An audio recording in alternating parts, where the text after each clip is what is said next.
Everybody. Welcome to this special edition of our AJA Zoom events. Welcome to our regulars and to any new people that we may have this week. We might have some Ukrainians joining us, so welcome to you as well as those watching on Facebook. And welcome also to those from our other Jewish communal organisations. We hope you enjoy the event. My name is Alan Friedman. I'm Vice President of the Australian Jewish Association. You will have seen David Adler, who is President of the H.E, and also our special guest tonight, His Excellency Vasyl Myroshnychenko, the newly appointed Ambassador of Ukraine to Australia. And of course, tonight's topic is an update on Ukraine, including some aspects of interest to the Jewish world. The format will be as usual. We're going to have an interview-style chat for about 30 minutes, and then we'll take questions from the audience. If you're new to Zoom, the way to ask a question or to let us know that you want to ask a question is to raise your hand electronically. The way to do that is click the reaction icon at the bottom of the screen. That gives you the option to raise your hand, and when you do that, we see that you want to ask a question, and then we put you in the queue. We do also take written questions which can be placed on the chat function, and Robert Gregory, our Director of Public Affairs, will read some of them out during question time. Well, I think just about the whole world was both surprised and disgusted with the way Russians Vladimir Putin launched an unprovoked and brutal attack on Ukraine with the only aim of incorporating this democratic country into his reborn vision of a Soviet-style regime. Probably because of the brazen nature of the attack, the world took a little while to decide how to react. But it seems that finally the democratic nations are rallying behind Ukraine and providing it with meaningful support rather than just lots of angry rhetoric. Representing your country as its ambassador would be an interesting job in many ways, but it must be especially difficult at this time when your country is under such a brutal and relentless attack from an aggressive neighbour. To hear about this dire situation from someone who knows it well, we are very privileged to have with us tonight His Excellency Vasyl Myroshnychenko, the Ambassador to Australia from Ukraine. Ambassador, thank you for joining us and thank you for speaking to the Australian Jewish community. Thank you very much for having me. I'm very pleased to be here with you this evening. Okay, I'm going to hand over to David to start the questions. Okay.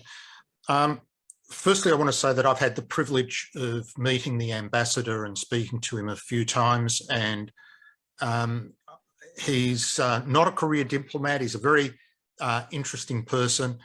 And to kick off, I'd like him just to make whatever opening comments he wishes, and then I'll pick things up with some expansion of issues and questions. Thank you very much, Dr. Adler. Indeed, I met you actually on my third day in Australia. I arrived on Saturday. So on Tuesday, I joined a panel in Sydney where you also spoke, and I was still heavily jet lagged on that day. But I made sure that I could come to Sydney and speak there because I felt it was important. And this is where we had a conversation with you, and I said that I would be very keen to engage with the Australian Jewish community. And so I'm happy that just 4 or 5 weeks later, we're having this meeting today. So my name is Vasyl Myroshnychenko. I'm a recently appointed ambassador who came here at the times of war. So I'm having a very challenging mission of being a wartime ambassador. However, still every day I wake up in the morning, I put on my shirt, my suit, my tie, and I go and see different people. And I also have a chance to address different audiences, such an esteemed audience as I'm having tonight. But at the same time, my people, my friends, my family are now in the trenches. They're fighting the Russian invasion. Many people get killed. My president was on 60 Minutes last night on Channel 9, and he said something that I want to repeat here, because when we talk of Ukraine's challenges, we're talking about death. And that's very important to keep it in mind. Now, a little bit to backtrack, and let me give you my personal story of how I came here and how it all kind of happened that I ended up in the foreign service and now serving my own country in this dire times. So I grew up in a little town in western part of Ukraine, which back in the day was a little shtetl. It's called Volochisk, which is in Khmelnytska Oblast. It's actually on the border with Ternopilska Oblast on the river Zbruch. And when I was growing up in that town, I didn't know much about the history of that town. But one day when I was 17 and I was already a first-year student at the university, I got a call from an American diplomat. His name is Ken Moskowitz. He was the press attaché at the US Embassy at that time.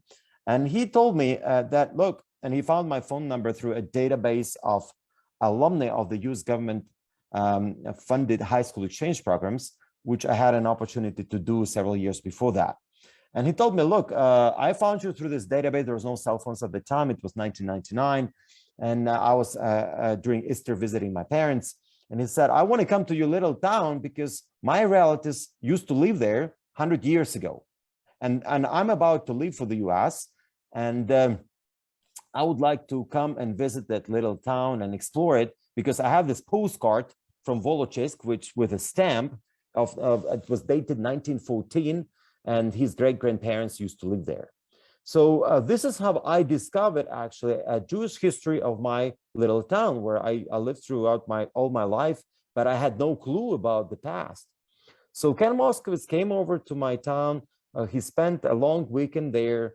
We actually went out there, and found an old cemetery, which is on the hill overlooking this Bruch River. There was an old cemetery there. Then we also ended up finding one Jewish family there, which was of the elderly people, probably the last one that was there at that time. There was a younger one which was still there, but they soon immigrated to Germany. And I think maybe there are still some left in Volochisk, but not much. But if you look at our demographics of that town before the World War I, 80% of the population was Jewish in the town. We had 12,000 people, 8,000 were Jewish, and only 4,000 were Ukrainian. There were Ukrainian Jewish schools there, and I think there were at least 3 of those. There was some manufacturing, and it was a border town. It was a flourishing border town because it was a border between Austria-Hungary and the Russian Empire. So a lot of things were happening at that time. So it took me a while. Actually, it took me 17 years of living in that town before I could find out that history. Ever since, I was kind of exploring the connections and kind of all my life was intertwined with different people I met throughout my life who were of Jewish background.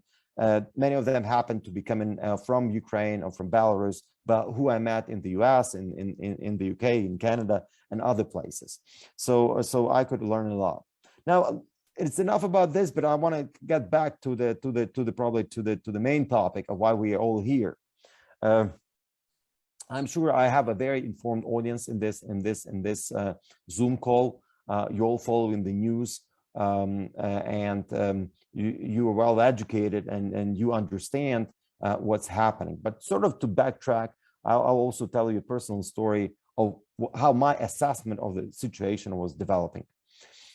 Though I have been a commentator on foreign affairs in Ukraine for quite a while, just 3 months before the invasion, as the Russians started building up the troops on the border, I participated in many discussions with security and defense folks, with foreign policy folks. A lot of international experts also joined, and we're all discussing how should we gauge this buildup of the Russian troops on the border. And I have to tell you, there was a lot of discussion about this, and we all talked about the strategic ambiguity of what Russia is doing. As probably Russia is trying to use it as a leverage to put more pressure on Ukraine, etc., etc. But I have to tell you, myself personally, I did not believe that Russia would actually embark on a full-fledged war against Ukraine as it did on the 21st of February. I had a feeling that they would likely try to capture more territory in Donetsk and Luhansk Oblast, but I did not believe that they would actually strike us from 3 different sides, sides and would use all the possible weapons out there against the Ukrainian people, against against pretty much everything out there. Also, what is important to note that also that there was a great deal of understanding among different other countries about what's about to happen. There is just one example I want to make. It's about the divergence of opinions which existed even within NATO countries. 2 weeks before the invasion, I took part in a one-day conference dedicated to Ukraine, which took place in Paris at IFRI. And IFRI is a reputable foreign policy think tank, probably the best one in Paris. And that was a whole day dedicated to Ukraine-French relations. I moderated the panel there on trade and investments, but then there was also a political panel that was out there. And we talked a lot to all these French bigwigs, talking about security defense issues and whatnot. And I have to tell you, the understanding of French was very simple. They didn't believe that invasion would happen. Whereas we heard all the intelligence which was made public by Americans, which was made public by British. They started evacuating their embassies from Kiev. Canada followed, Australia followed. All the AUKUS countries have followed, the 5I countries have followed, right? And still French and Germans had a different assessment of the situation. And these both countries are both NATO member states. So they are sharing the intelligence among themselves, but at the same time, they didn't have a unity in terms of what may happen afterwards. Anyways, I was still in Kiev when missiles came. I woke up at 5 o'clock in the morning with my wife and 2 kids. And my wife said, war has started. We need to start packing and getting out of the city. Kiev is a big city. There are 4 million people there. So as you can imagine, there was a huge traffic jam to be able to leave the city. Everybody was trying to leave the city. I still rushed back to my office, picked up my laptop, my documents, which are still in the office.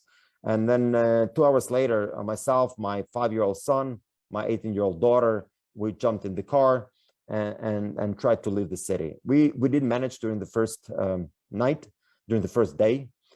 We just got stuck, and it took us 12 hours, and we only in 12 hours only got to the outskirts of Kiev. It was we stayed on with my friend's house there.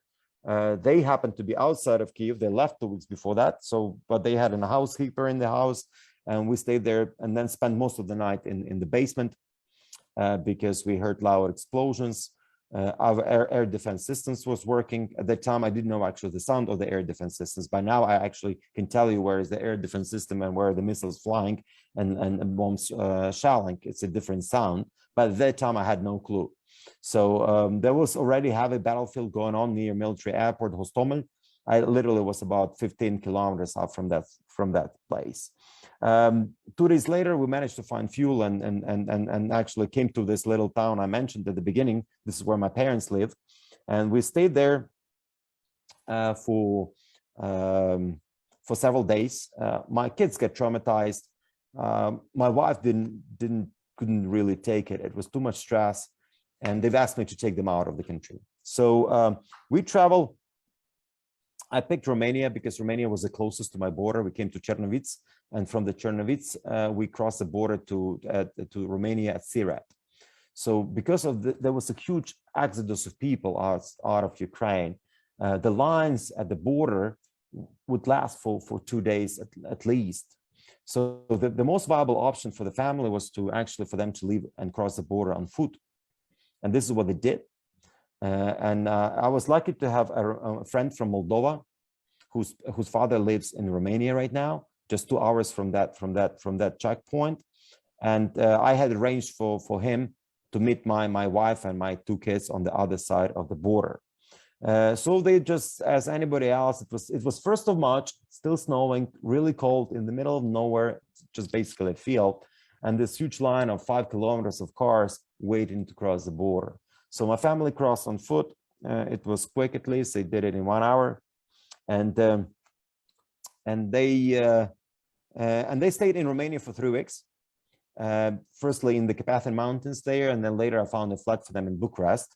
And once I got an appointment as an ambassador and I was able to pick up the credentials, I just followed the same route across the border, the same spot with all the displaced people, just like that. It was a very unusual diplomatic dispatch for me. I had to tell you, I came here without even a diplomatic passport because our facility making passports was shut down, and I just traveled on a regular passport to Australia. I spent 4 or 5 days in Bucharest, bought a suit there, some ties and shirts, got on a plane and came to Australia. So a family of 4, 2 suitcases for us all coming here. And I started working next day. I arrived. I attended a fundraiser, which is organized at a Ukrainian Orthodox church here in Canberra. And I was already on Monday, I was at a big fundraiser in Sydney at the City Hall. And on Tuesday, I came to another event where I met Dr. Adler. I think I'll stop here for my introductory remarks because I can go on forever, but I just wanted to give you a little bit of a personal story before we talk geopolitics, defense, security studies, or whatever you want me to talk about. I'd be happy to do that. Well, I do want to ask you some of the hard issues. Now, today, the Russian foreign minister referred to the president of Ukraine as Hitler. We've seen this dragged and leveraged a few times. What's your reaction to that? I think many things which have been coming out of Russia for the past years have been bizarre, to be frank. The last 2 months have been even worse. So I'm not surprised to hear that. The statement of Lavrov is very revealing in terms of the omnipresent anti-Semitism which exists among the Russian elites. And he actually could not even conceal that. He spoke out loud about this. We knew it for a fact for a long time. I think the statement is extremely offensive to the Jewish people, to Israel, to the Ukrainian people, to our president, to Ukraine as well. Though maybe my president is not a practicing Jew, but he is Jewish, right? And yes. And that is especially offensive for him, right? The same applies to the Minister of Defense, who is not practicing Jew, but he's Jewish, right?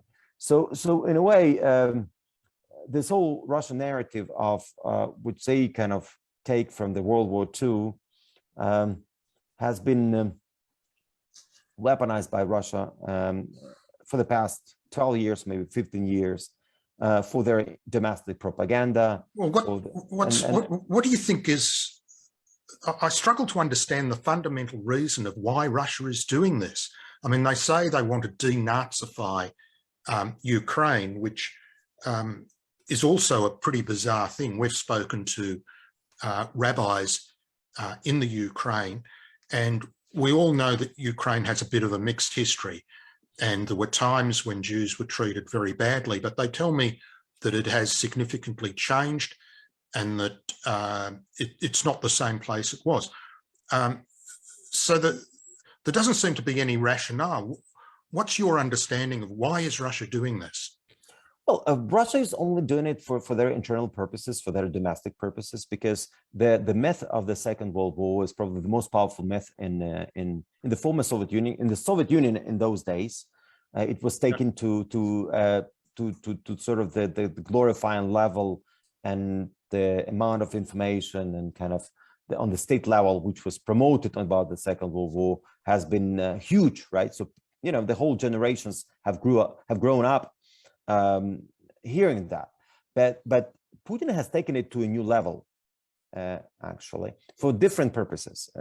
Most of all is, of course, the purpose of having a great victory of defeating Nazi Germany and the contribution that that the Soviet Union has made.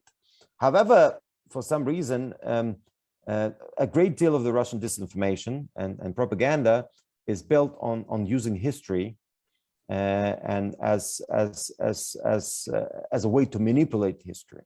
And you think with Russia, what often happens, they try to change history. They are also changing present. They're also trying to change the future. So it's like an alternative reality on steroids, because what happens is is something they're trying to invoke some emotions which are very present in the society because of the reasons I've mentioned, to justify their unlawful, unprovoked invasion of Ukraine and to justify any of those atrocities they are committing. But at the same time, this is basically groundless and has no merit whatsoever. But it seems to work because once people watch it on television all the time, and Russians are very skillful at this big manipulation campaigns, and there is no free media in Russia; it's all state-owned. There is no opposition in Russia. There is no democracy in Russia. There is no civil society in Russia. So what it is, there is Vladimir Putin, there is state-owned media, and there is a purpose and there is a mission that they are pursuing. So whatever is good and they can use it, they're happy to use it. But at the same time, if you look at the Second World War and you look at the casualties of the Ukrainians during the Second World War, they actually exceed the casualties of the Russian people, because most of the battlefield was taking place in Ukraine. So if you take all the casualties of the Soviet Union in the Second World War, these are Ukrainians are number one, followed by Belarus, and only then followed by Russia, and then followed by other Caucasus and Central Asian countries.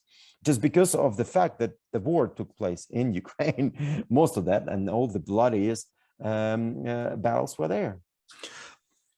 Some of the scenes that we've seen on our television and through social media have been absolutely horrific. There's no doubt that there are war crimes, crimes against humanity occurring. Ukraine has asked for help from a number of countries. Some countries have stepped up, some seem to have been a bit restrained. I want to ask you about two issues that might be behind the reaction of some other countries.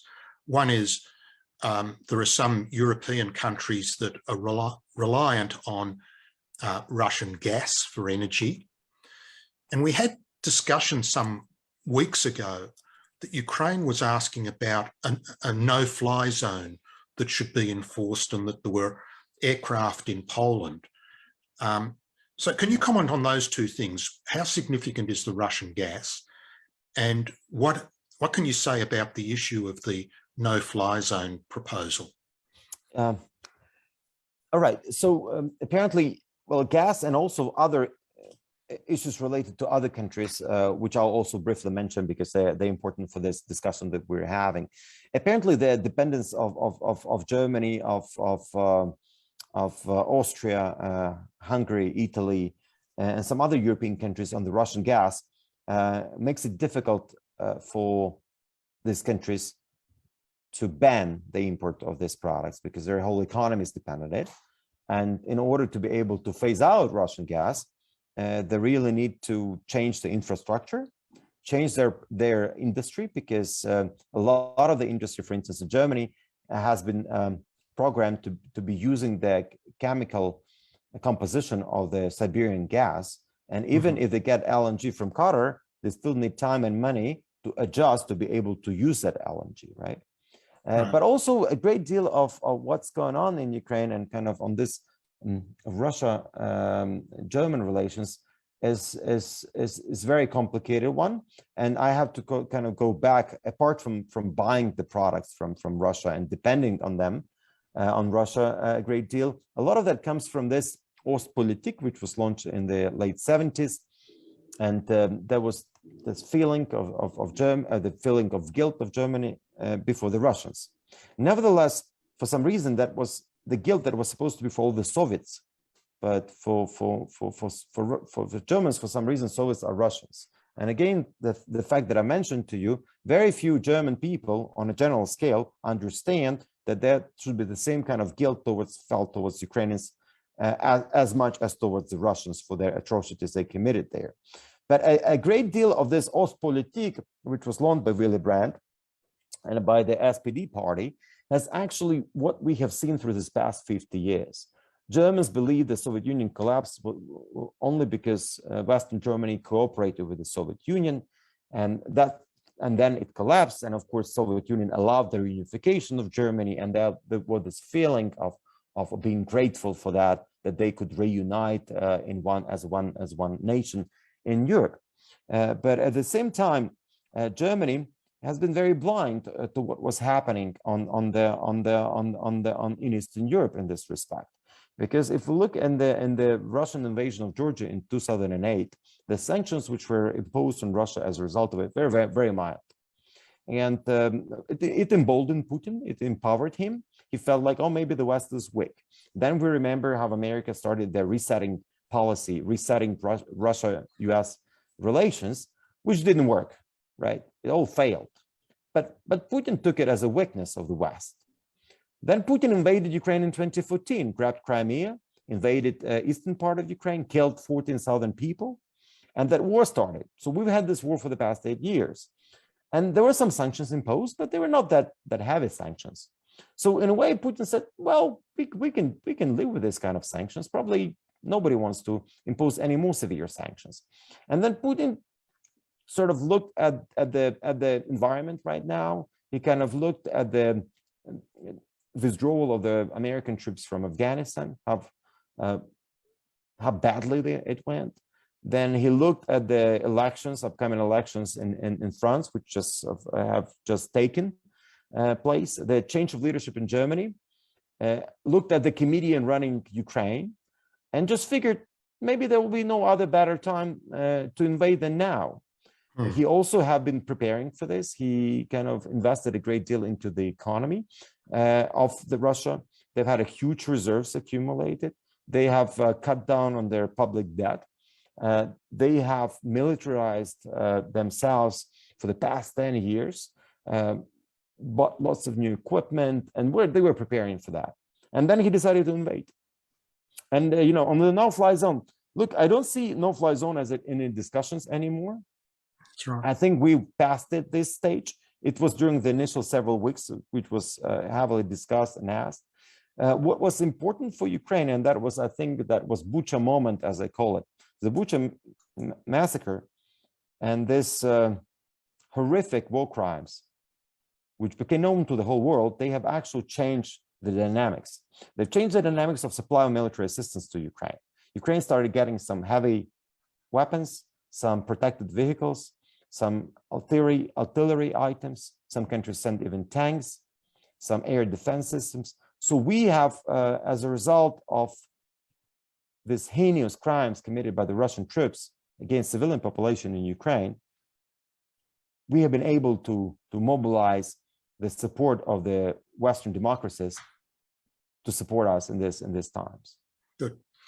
Now, I've seen in the chat a few questions about Israel, so which you would expect, and I want to get your reaction. And if you're across the information, we hear about the humanitarian assistance that Israel has provided, bulletproof ambulances, setting up the field hospitals, that of the countries without a direct border has taken the most refugees per capita, Jewish and non-Jewish refugees.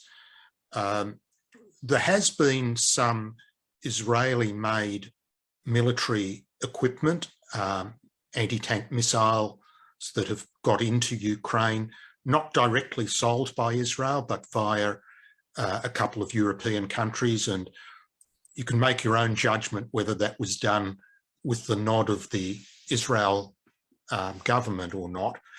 And against that, a number of people have brought up the voting record of Ukraine in the UN, which has generally been very much against Israel.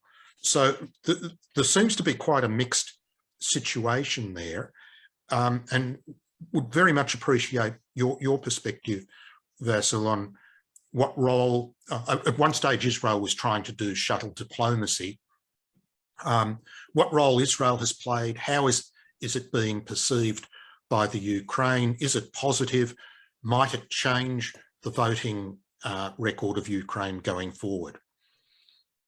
Look, this is, of course, a very nuanced question, and I'll try to be very careful answering it. For that, of course, I'll be happy to introduce you to Ukrainian ambassador in Israel, Mr. Kornichuk, who has been there now as an ambassador for several years. I'm sure he'll be happy to talk to you and give you sort of a more detailed and nuanced answer to the Israeli-Ukrainian relations. But I want to comment on kind of the recent developments. I understand that Israel has its own concerns, and that's of course the concerns of the security of Israel and the threat which is coming from Iran in the region. I'm aware of that. I'm also aware of that, of the role of Russia in this whole dynamics, and actually the influence of Russia over Iran, which of course Israel appreciates and wants to keep a channel of communication, but also keep a leverage that they may have through Russia. Also, we have to keep in mind, but it's interesting in terms of community, because all the Ukrainian community in Israel, which is Jewish, or Russian Jewish community, probably there are more even Ukrainian Jewish community out there, which originally came from Ukraine. I don't know about this, but to be frank, what I've heard and what I've seen in the public discussions in Ukraine, many Ukrainians were very disappointed with the position of Israel in this whole war. To be frank, they expected more support, and there was even an issue about displaced people. Initially, there were some hiccups, and we have a visa-free regime with Israel, but originally there was kind of I've seen the statements of our ambassador there, but also there were some other issues which were raised, and they were raised publicly about this, that Ukrainians were not even able to be granted access to Israel, trying to flee from this Russian invasion. Then later it was sorted out, I have to say. I think it was just the initial stage, but which was a little bit strange for us, because we have a visa-free regime with Israel, the same as all the Israelis don't need a visa for Ukraine. So we couldn't really understand why there were imposed some additional restrictions. Nevertheless, we are pursuing a productive and relationship with Israel, and there is a great deal of cooperation taking place. And you have mentioned some of the perhaps weapons which have ended up in Ukraine. I don't know the details of that and how they ended up there, but apparently in the trade of weapons, for any weapon manufactured within Israel, there has to be permission of Israel for that to be sold to whoever and be used in that territory. As with any other weapons produced in Australia, US, it's always there is kind of this licenses and permits which need to be provided. Also, I have to give you one example of what I remember. You remember the Revolution of Dignity, which took place in 80 years ago on Maidan in the square, and there was actually a separate Israeli Jewish unit there, which was demonstrated for 3 months. And the legend goes, and this is, of course, this is unverified, there was used a protected armored vehicle by the police against those people at Maidan, and it was immediately burned by the Molotov cocktails. And somebody told me there that that was the work of that Israeli unit, which was out there, which included some of the ex-Israeli military who originally came from Ukraine and who were well trained in urban warfare, and who were getting ready for this kind of attack on the demonstrators. And they've been able to teach people how to fend off such a possible assault. Of course, what we are seeing now is of a different scale, but that was, that little anecdote that I wanted to share, which I remember. Nevertheless, there is so much cooperation between Israeli tech industry and Ukrainian tech industry. I know many companies, Israeli companies doing business in Ukraine, and many Ukrainian companies doing business in Israel on the tech side, on the cybersecurity side. So I think that also the importance of Ukraine for the Jewish Hasidic people who come to Ukraine, yes, for pilgrimage every year, right? And I meet them every time I'm in the airport in September, when I see them flocking from all over the world to be able to make it to the place where Uman. Yeah, into Uman, which is a sacred place for them, and that's very important. So you see, our history has been so much intertwined, and a lot of the Jewish cuisine is actually, when I eat it, it's actually Ukrainian cuisine, or the other way around. We just don't, it's because it was so much intertwined that there was so many similarities. Also, when we go and see the place of Shalom Aleichem, we laugh out loud because this is very, very familiar to us, and they're very famous. He's very famous in Ukraine, and everybody loves him.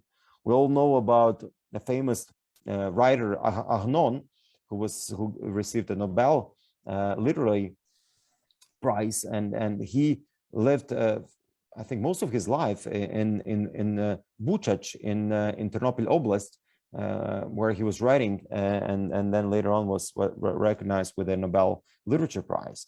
So there are so many connections that we have, apart from Golda Meir being born in Kiev originally, and I'm sure that the future of Israeli-Ukrainian relations are only on a bright side. And these issues that we have seen, I think they've been kind of overcome initially, but I was just sharing with you some of the reactions which I have heard and I have observed. Yep. Well, I see there's a whole stack of questions. So Alan, would you like to take over and we'll get into some of the questions? Okay, just before I do that, I'll mention that if you're listening on J-Air, our special guest tonight on this edition of our Zoom event is His Excellency Vasyl Myroshnychenko, the newly appointed ambassador from Ukraine. Mr. Ambassador, just before we go to the audience questions, I'll just quickly cover a couple that popped up on the chat. One of the thoughts is that perhaps Putin would not have invaded Ukraine had Donald Trump still been president of the United States. Do you have any particular feelings about whether he or Biden, or whether it would have made any difference? Look, it's very difficult to answer this question.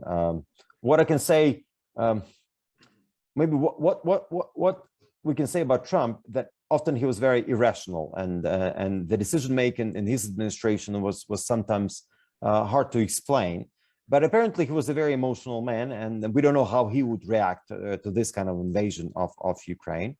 At the same time, we all remember how often Trump was sometimes even fascinated with how strong Putin is and how much he likes him, right? So it was kind of an interesting, very controversial or mixed feelings that we Ukrainians were getting. At the same time, it was actually the first javelins we got from the US. It was actually Donald Trump who supplied those javelins to Ukraine. So you see, it's kind of it's not really that straightforward or clear of Trump's presidency and our relationship with the US at the time, and how it would have been different if he were still the president. It's very difficult to go back and try to provide any sort of possible scenario on that. Yeah. Okay, and just one more from me. I believe Vladimir Putin has apparently confirmed that he will be attending the next G20 meeting in Bali. If he does attend, what approach should the other leaders take? I think that the leaders of the Western countries who support Ukraine should not show up to this G20 meeting. That's it, including Australian Prime Minister, all other Japan, and all other allies who are supporting us. And I think if he comes, I think it's impossible to be there at the same time. So you would advocate a boycott of the program? I would actually advocate for not for the boycott of the program. I would advocate for the boycott of Putin, so that all others can come up, could meet there, all the 19 countries, but without Russia. Okay. All right, we'll go to questions now. I've got a few people lined up. We've got Nanel, Stephen, Ron, Ruven. So we'll start with you, Nanel. Please unmute yourself and ask your question. While Nanel's unmuting, I'll just make the point that some people say that the correct reaction to Putin's presence should be to arrest him for trial before the International Criminal Court. Nanel, you can unmute. Okay, Nanel. Okay, fire away, Nanel. Thank you. Yes. Mr. Vasyl Myroshnychenko, you mentioned in the beginning of your introduction that before the First World War, it was 80% of Jewish people populated Western Ukraine. Actually, the same amount was before Second World War II. But during that war, Second War, there was a Nazi lackey named Bandera who, together with his henchmen, murdered hundreds of thousands of Jews in Western Ukraine. Now that murder is being revered in your country, with statues being erected in parts of Ukraine and not a single objection from the Ukrainian government. So could you please tell this Jewish audience why Australian Jewish people should support your country whose national hero is soaked with Jewish blood? Oh, thank you very much. It's a very good question. I have to tell you that Bandera is not the national hero of Ukraine. I mean, this is if you watch too much of the Russian television, that may be an idea that it's Bandera who is glorified in Ukraine. But I have to, of course, admit that indeed the life of the Jewish people and in many parts of Ukraine in those times were difficult ones. And of course, there were cases when Ukrainians have participated in the Holocaust, and that's a fact. But also at the same time, if you look at about the Holocaust at that time happening throughout Europe, the cooperation of French, Italian, Polish, and other Austrian, and other nationalities which cooperated with the Nazis and exterminated Jews during the Holocaust. So this has been happening throughout Europe, and not only and for some reason that not only in Ukraine, but also I would like to remind you about all those Ukrainians who have been recognized by Israel as people who have been saving the Jewish people from the Holocaust. And they've been recognized and they received recognition and awards for that. I have to tell you a story about my relatives. It was an uncle of my grandfather. His name is Mikhailo Shkilnik, and he grew up, he was born in Austria-Hungary. And at the times of when Western Ukraine was Poland, he was a famous judge in a town of Peremyślane, which is a town in Lviv Oblast. And during the Nazi occupation, he became a mayor of that little town. And while he was a mayor of the town, he was able to save a rabbi, and that was a rabbi of the oh my God, I forgot the name of him. It was, but anyway, the whole story is the following. I will be able to look it up and share it with you later because I have an account of that, a historical account of that. That he could hide on the roof of a house of his friends for a certain period of time. I think it was around half a year before he was actually taken away and evacuated by the Hungarian Jews who actually came in as military, disguised as military, and they evacuated that rabbi, and they took him out and sent over to Palestine in those times. So they saved his life. And then the uncle of my grandfather, he emigrated to Canada eventually. And already in the early 50s, he received a letter from Israel thanking him for what he's done during the times of that horrific war that was taking place there. So of course there are different stories that we hear, and of course no of those stories could be justified in any way. And of course if any crimes were perpetrated, they must be recognized and be mentioned, no doubt about it. And of course we Ukrainian people do understand what is a genocide against the ethnic group is. And for that, in 1932 and 1933, Stalin perpetrated a genocide against Ukrainian people. He organized an artificial famine, and in that famine, 6 million Ukrainians have died. And their only fault was that they were Ukrainian and they didn't want to join collective farms. And as a way to suppress any opposition to the Soviet and communist leadership that artificial famine was organized, which killed 6 million Ukrainians. So we Ukrainians understand this pain that you feel, and we are there. Now, what we are seeing in Ukraine is actually another massive war that has been started against the Ukrainians, and with the ultimate goal of taking control of the country and subjugating any possible resistance to the domination of Russia. And the way and the methods which are being used are very similar to those methods which were used by Nazi Germany. We see the torture of people, we see rape of women, of kids, we see summary executions, we see mass graves, we see civilians taken hostages and kept prisoners of war. We see all these heinous crimes which are now committed against the Ukrainians just because they are Ukrainians. And that's what we see against the civilian population.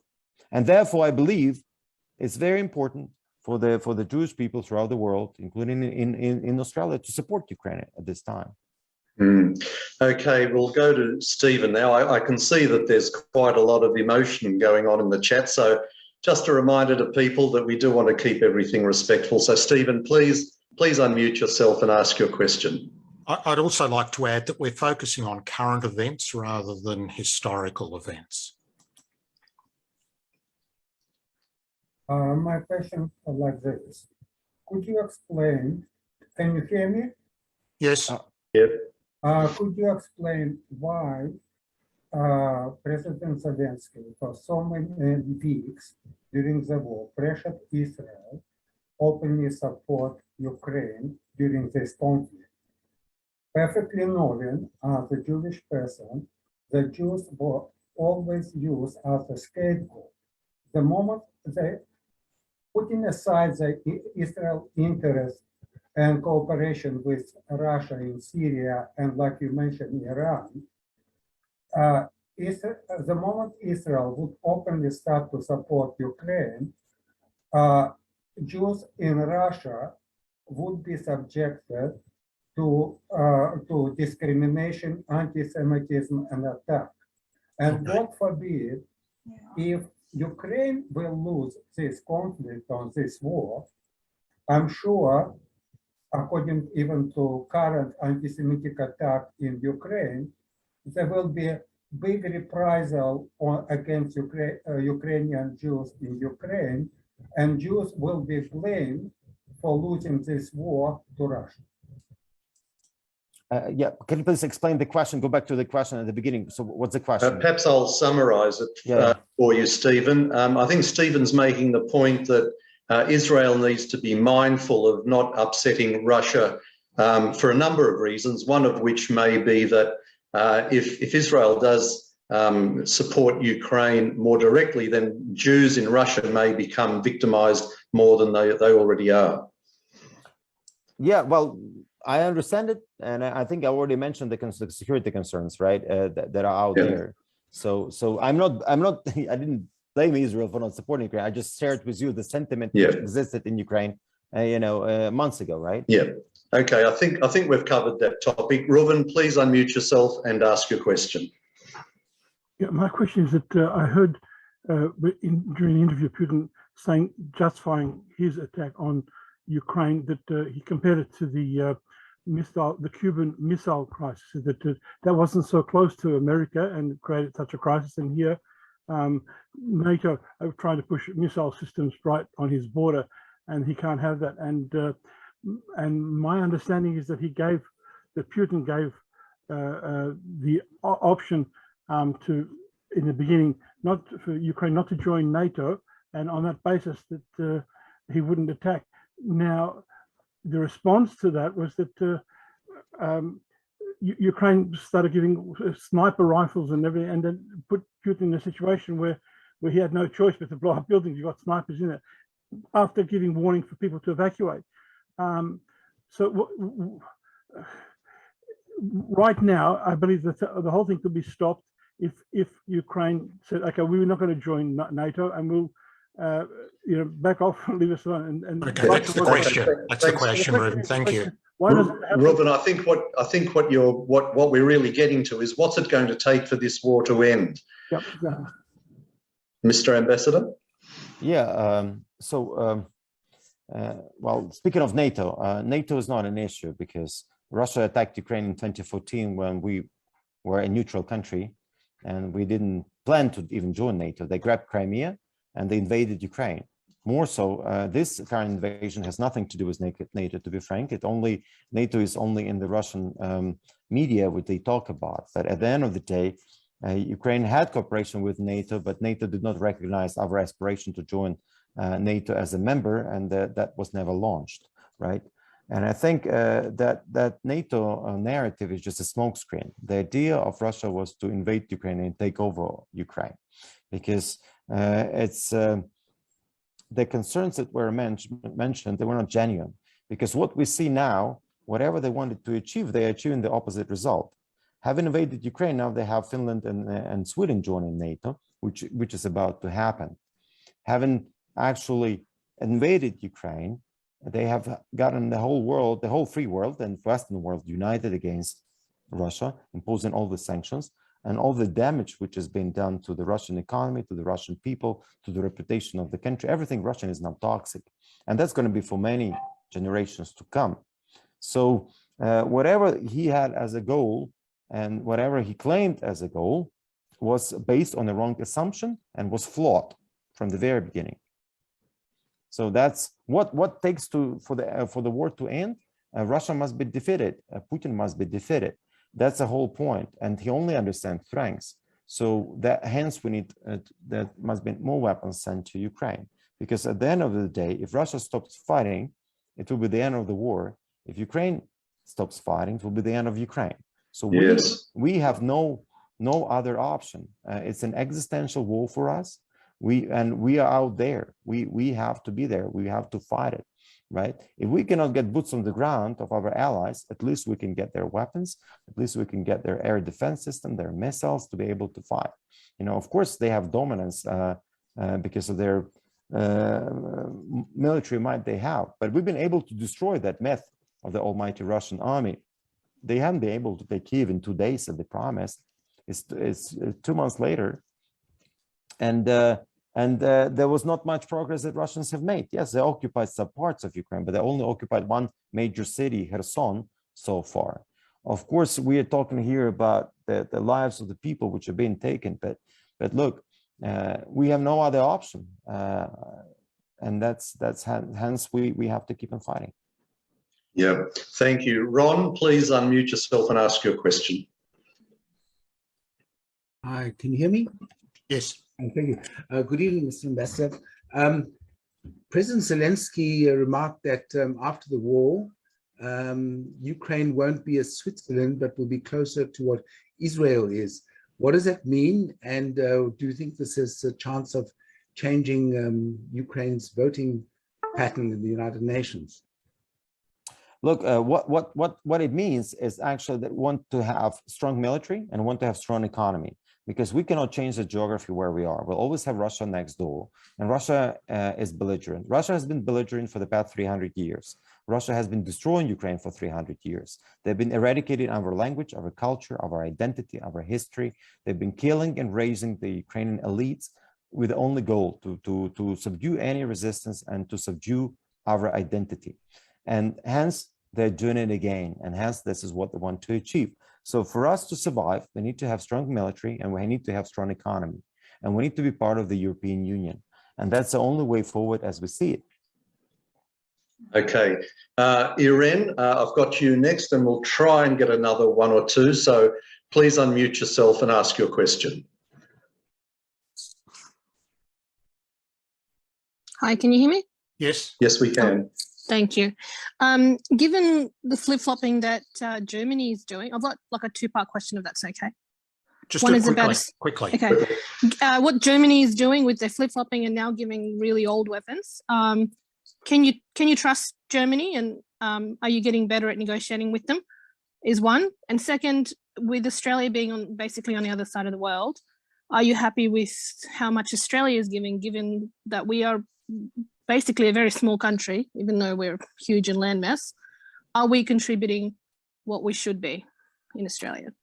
Look, Germany is the most important partner for Ukraine in terms of our further European integration. This is the biggest economy in Europe, and we understand the influence of Germany in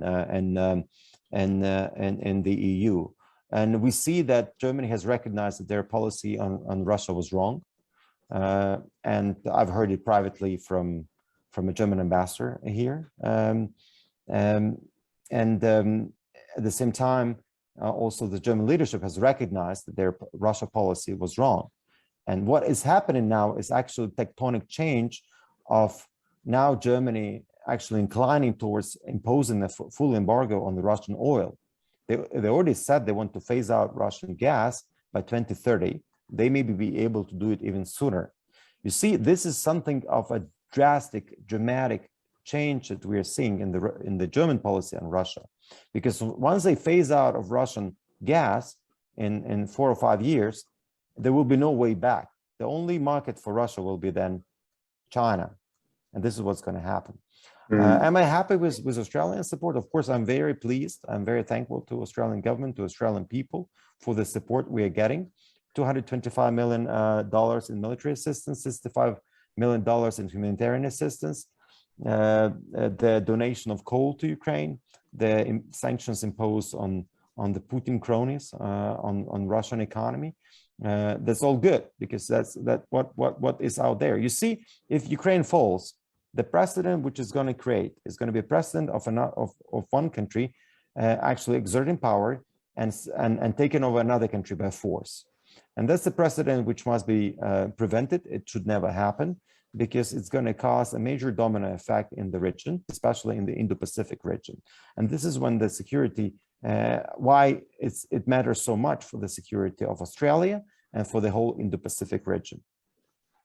Okay, we'll try and fit another one or two in. Michael, you're next, so please unmute yourself and ask your question, and we'll try and fit Eugene and Inna in.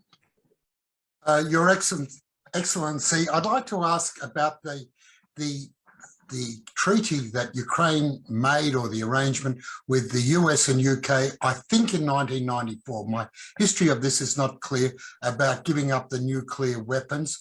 And why is not, can you give me the facts of this, and why hasn't that been mentioned more frequently? I'm just not clear on all the facts, please. Yeah, well, please illuminate. Yeah, it's called Budapest Memorandum, and when the Soviet Union collapsed, the biggest arsenal of the nuclear weapons were actually in Ukraine and Russia and Belarus, and of course the United States were very concerned that once Ukraine popped up as an independent country, where these nuclear weapons would end up. So there was a great deal of work done on the US-Ukraine relations, and they have convinced Ukraine to get rid of these nuclear weapons in exchange for some support and financial aid, which Americans have provided.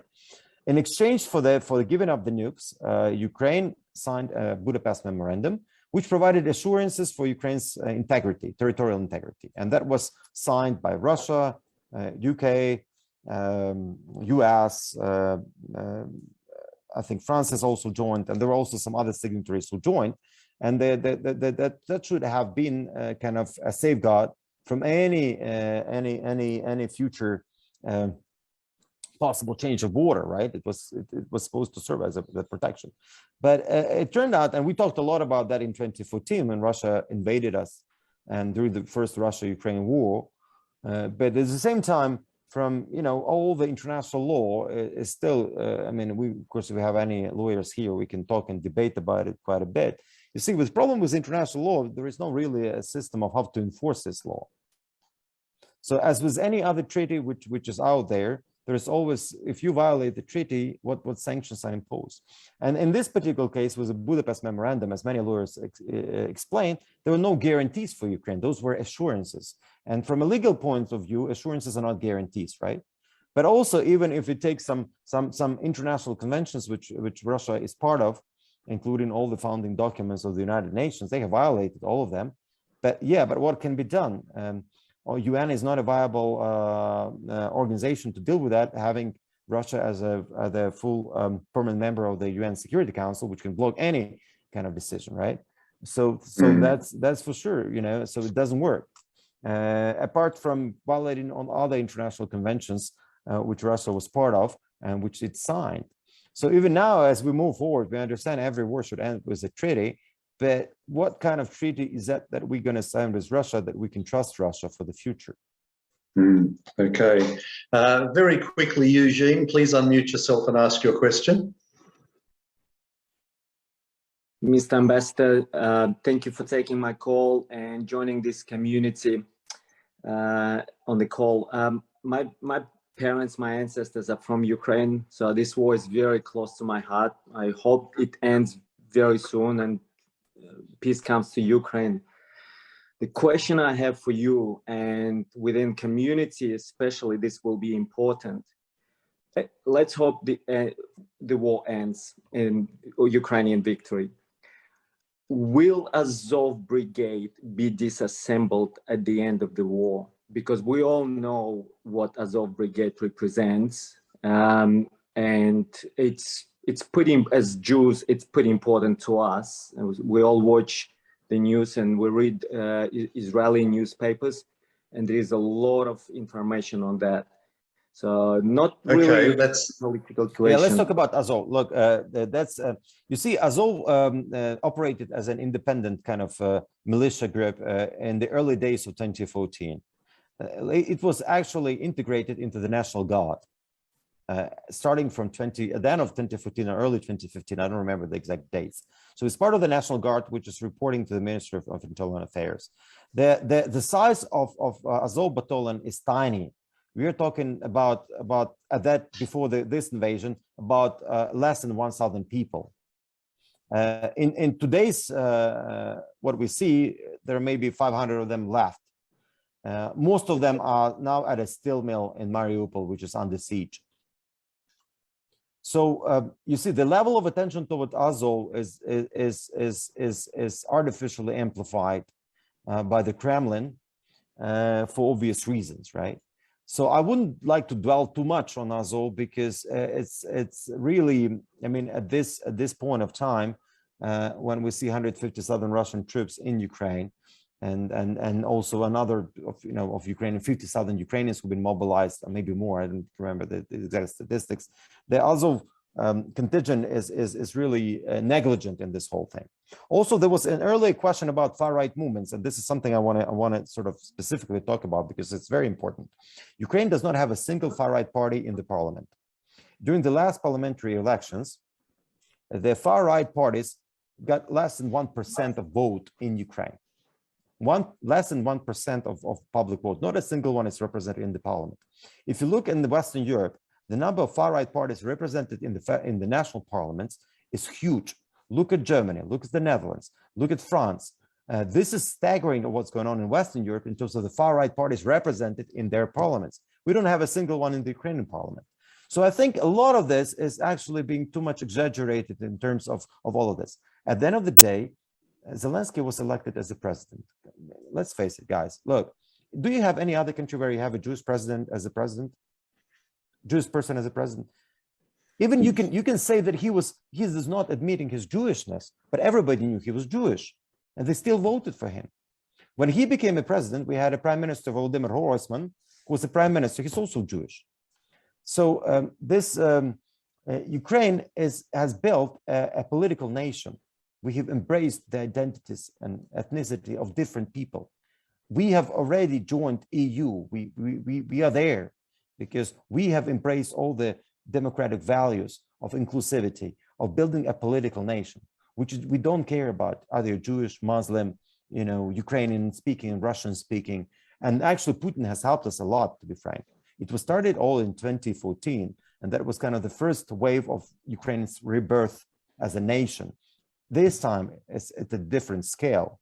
We've all been able to get united with one goal, to be able to fend off this brutal invasion on Ukraine.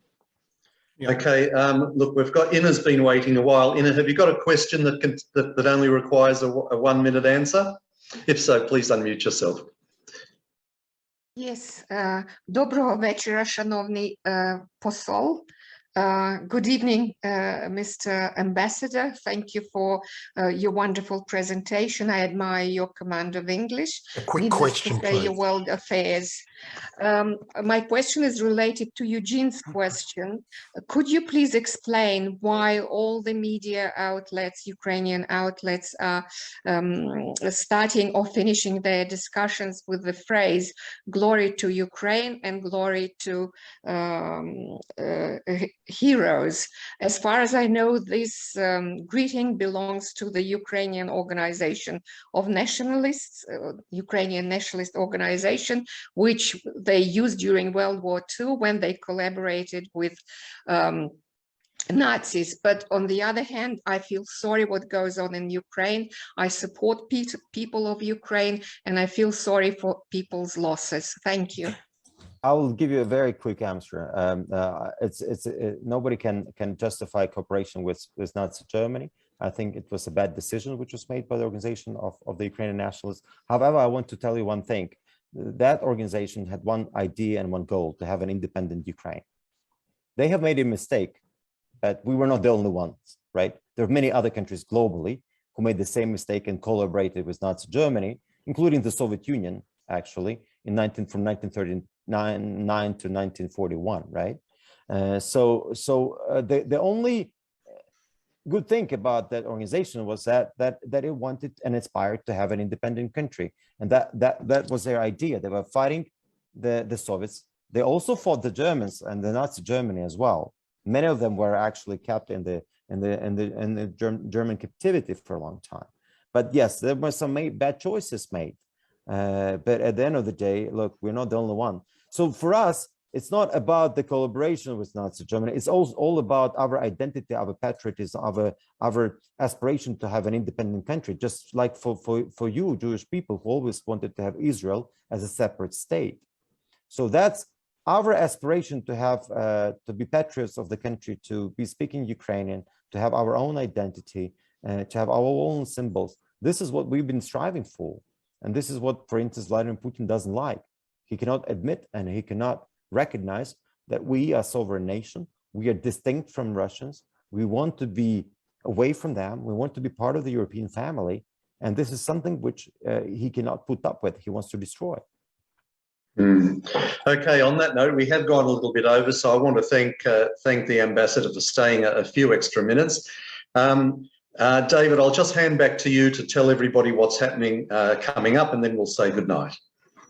Okay, just very quickly, anyone here who's not yet signed up with HAA, please go to the website after this event, jewishassociation.org.au, and you can do that.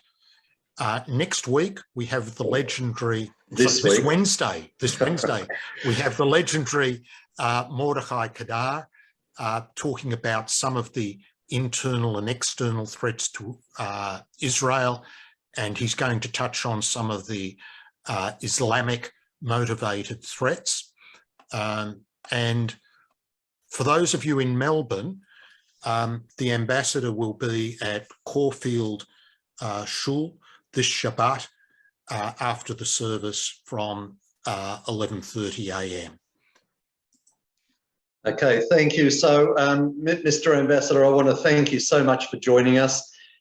You advocate very well, and we wish you all the success here in Australia. And of course, we all hope and pray that the war ends in Ukraine. So, thank you for speaking to us tonight, and we wish you all the best. Thanks a lot for having me. Have a good evening. Okay, all right, everybody, that's all we have for tonight. As David mentioned, Wednesday night for Mordechai Kadar, it is Yom Ha'atzmaut.